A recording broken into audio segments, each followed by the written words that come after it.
নমস্কার, সবাইকে স্বাগত আমার ইউটিউব চ্যানেল ম্যাথ ফর বঙ্গ শিখাতে। আমি অমিত। তো আজকে আমরা এই ভিডিওতে আলোচনা করব প্রিভিয়াস ইয়ার কোশ্চেন্স নিয়ে।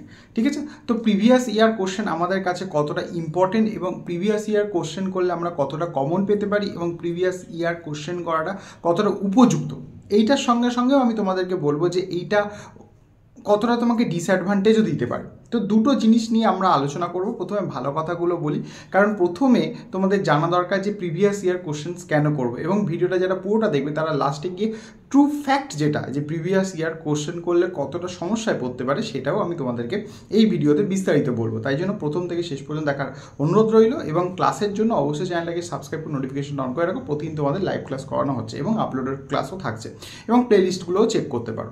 তো দেখো, প্রিভিয়াস ইয়ার কোশ্চেন একটা খুবই ভালো তোমাদের একটা বলতে পারো সাজেশান, যেখানটায় তোমাদের অবশ্যই অঙ্কগুলো করলে অঙ্কগুলো সম্পর্কে প্রতিটা চ্যাপ্টার বলতে পারো বা প্রতিটা টপিক বলতে পারো, সেখান থেকে কি ধরনের প্রশ্ন আসে সেই প্রশ্নগুলোর প্যাটার্নগুলো তোমরা অবশ্যই ভালো করে জানতে পারবে। এবং তার সাথে সাথে যারা তথাকথিতভাবে মক কোথাও দেয় না বা কোনো ক্ষেত্রে বই কিনে মক দেয়নি, তাদের কাছে এই এখন নেটের যুগে অবশ্যই এই প্রিভিয়াস ইয়ার কোশ্চেন্সের সেইগুলোকে তারা সলভ করতে পারে। তাহলে তারা বুঝতে পারবে যে কোথা থেকে কীরকম ধরনের কী প্যাটার্নের কোশ্চেন্স আসে।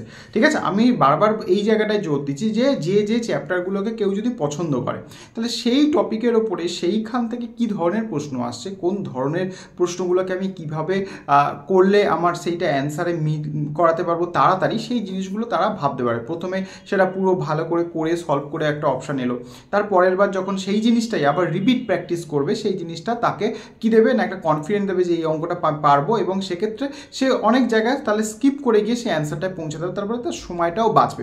তার প্রিভিয়াস ইয়ার কোশ্চেন যেরকম তোমাকে একটা বেসিক আইডিয়া দিচ্ছে কী ধরনের প্রশ্ন আসে, তার সঙ্গে সঙ্গে তোমাকে প্র্যাকটিসটাও বাড়াতে হচ্ছে। তুমি যদি 8-10 বছরের প্রশ্ন নাও, তাহলে 8-10 বছরের প্রশ্ন যদি মোটামুটি এক সপ্তাহে 2-3 বার প্র্যাকটিস করে নাও এবং সেগুলো একবারে ফুল অ্যাটেম্পটে এবার লাস্টে গিয়ে করো, তাহলে দেখবে সেই জিনিসগুলো তোমার মাথায় গেঁথে যাবে এবং সুন্দর করে তোমাকে একটা জায়গা করে দেবে যেখানে গিয়ে তুমি অ্যাটলিস্ট কনফিডেন্স পাবে যে আমি এই জিনিসগুলোকে করতে পারবো। তার ফলে তুমি যে কোনো চ্যাপ্টার তুলে নাও বা ফুল লেন্থ মক দাও বা টপিক ওয়াইজ মক দাও, সেই মকগুলোতেও তোমাদের খুব বেনিফিট হবে তখন। তার ফলে কী হবে, তোমরা জানবে যে এই চ্যাপ্টার থেকে কোন কোন জিনিসগুলোকে আমাকে এক্স্যাক্টলি করতে হবে আর কোন কোন জিনিসগুলো করতে হবে না, কোন কোন জায়গাগুলোকে আমার এখনও পর্যন্ত ইমপ্রুভ করার দরকার আছে, কোন কোন জায়গাগুলো মোটামুটি দেখলেই হয়ে যাবে। কারণ যে জায়গাগুলো আটকাবে সেটা এখান থেকে আটকাবে। এবার তোমাদের দেখে নিতে হবে সেই জিনিসগুলো নিজের কোন ভুলের জন্য আটকাচ্ছে এবং নিজের কোন জায়গাটা এখনও ড্রব্যাক আছে সেই জায়গাটাকে করে আমরা এগিয়ে যেতে পারবো। তো এই বিষয়গুলো প্রিভিয়াস ইয়ার কোশ্চেন করা অবশ্যই দরকার আছে। প্রিভিয়াস ইয়ার কোশ্চেন যদি তুমি করে যাও, অ্যাটলিস্ট পরীক্ষায় তুমি অ্যাটেম্প করতে পারবে, এই জিনিসগুলোর কিন্তু গ্যারান্টি দেওয়া যেতে পারে।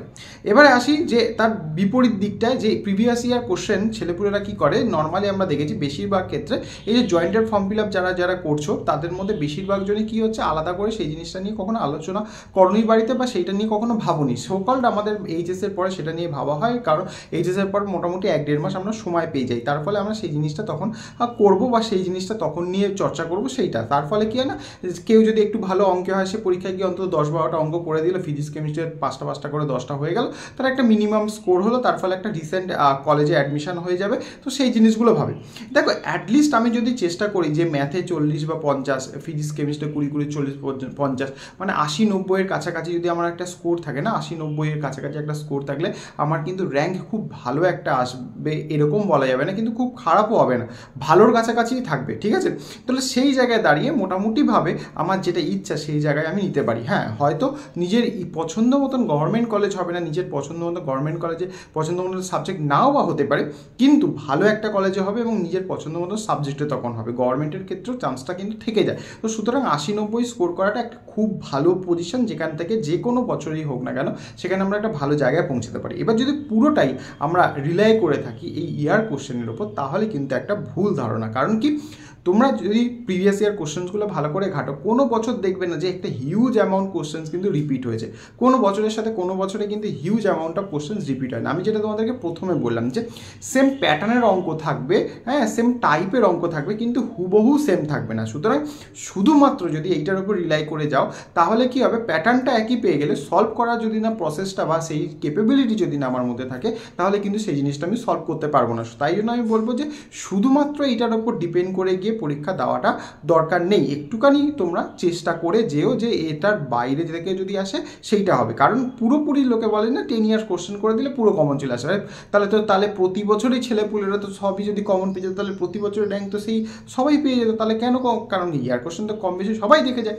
তো এইটা একটা ভুল আশ্বাস দেওয়া, ভুল ধারণা যে ইয়ার কোশ্চেনগুলো সব পেয়ে যাবো, সব কখনোই থাকে না। 10 বছরের প্রশ্ন করতে এই কারণে বলা হয়, কিছু কিছু ক্ষেত্রে পুরো বহু কমন আসলেও বেশিরভাগ ক্ষেত্রে আমাদের কি হয় না, একটা লজিক থাকে, একটা প্যাটার্ন থাকে, একটা সিস্টেম থাকে, সেই জিনিসগুলো আমরা বুঝতে পারি, তার ফলে আমাদের একটা আয়ত্তে আসে জিনিসটা, এবং তার সাথে প্র্যাকটিস, ঠিক আছে, এনভায়রনমেন্টটা ক্রিয়েট করে যে আমার পরীক্ষা হলে কীরকম প্রশ্ন আসবে, কীরকম জিনিসটা আসবে। কারণ সবাই সবসময় এটা কমনভাবে বলে থাকে যে প্রিভিয়াস ইয়ারের কোশ্চেনগুলো ইজি ছিল, আমার বেলায় কঠিন আসবে, এই বছরের আগের বছরটাই কঠিন ছিল, সোজা ছিল, এই বছরে কঠিন আসবে। মানে এটা একটা সাইকোলজিক্যাল ব্যাপার থাকে যে বছর আমরা এক্সাম দিচ্ছি সেই বছরের কোশ্চেনটা হার্ড হবে, কারণ আগের বছর ইজি এসেছিল। তো এইটা নিয়ে একটা ভয়ের বাতাবরণ তৈরি করা হয়, বিভিন্ন জায়গাতেই শোনা যায় হ্যাঁ এই বছর এইটা আসবে ওটা আসবে। তো এখন সেই জিনিসগুলো সোশ্যালি হয়ে যাওয়াতে খুব বেশি সেগুলো নিয়ে আলোচনা হয় যে এটা কঠিন, এটা বা হার্ড, এটা মডারেট। কিন্তু যারা অ্যাকচুয়ালি করার তারা কিন্তু করে বেরিয়ে যায়, তারা এইগুলো নিয়ে কান মাথা খারাপ করে না, কারণ এইগুলো নিয়ে তাদের সময় নষ্ট করার কিছু নেই। আমি প্র্যাকটিস করবো, প্রশ্ন আসবে, সেটা উত্তর দেবো, পরীক্ষার রেজাল্ট আসবে, ব্যাস হয়ে গেল, এইটুকুনি। কোথায় হার্ড, কোনটা মডারেট, কোনটা কি, এই ক্যাটাগরিতে ভাগ করা মানে সেই বিশাল ব্যাপার যে আমার কাছে যেটা হার্ড মনে আছে আমি ইন্টিগ্রেশন করতে পারি, তাই হার্ড মনে আছে, যে ইন্টিগ্রেশন করতে তার কাছে সোজা। তাহলে একই জিনিসের একই প্রশ্ন, তাই হার্ড আর ইজির মধ্যে ওইটাই যে ডিফারেন্স হয়ে গেল। দুজনেই জেনে আসে, সে একটা অঙ্ক দিল, তার ফলে আমরা সেটাকে মডারেট হার্ড এরকমভাবে করতে পারি। তো সেই জিনিসগুলোকে ক্যাটাগরি ওয়াইজ ভাগ করা সেটা পরের বিষয়, আগে তো আমি সেই জিনিসগুলোকে ক্রিয়েট করবো, তাই না? তো সুতরাং আমি তোমাদেরকে বলবো ইয়ার কোশ্চেন্স অবশ্যই করো, কারণ বেসিক আইডিয়ার দরকার আছে, কিন্তু শুধুমাত্র ইয়ার প্রশ্নের উপর রিলাই করে যাওয়াটা একটুখানি নিজের প্রতি বলতে পারো যে গুরুত্ব না দেওয়া, সেইটাই আমি বলবো। তাহলে তো যাদের কাছে সোর্স কম তাহলে তো তারা অবশ্যই ইয়ার কোশ্চেন আর বইয়ের দেখবে প্রতিটা এক্সারসাইজের শেষে হ্যাঁ তোমাদের দেখবে প্রতিযোগিতামূলক কোশ্চেন থাকে, সেগুলোও করো। আর নেটে তো অনেক মকের ফ্রি পাস পাওয়া যায়, সেই জিনিসগুলোও করো, তাহলে আমার মনে হয় না কোনো অসুবিধা হবে। আর কোনো যদি তোমাদের কোয়ারি থাকে অবশ্যই কমেন্টে কমেন্ট করে রাখতে পারো এবং বলতে পারো, আমি তোমাদের অবশ্যই বলে দেবো। এবং লাইভ ক্লাসগুলো এবং রেকর্ডেড ক্লাসগুলো দেখো। তো দেখা হচ্ছে পরের video. Till then take care, good bye.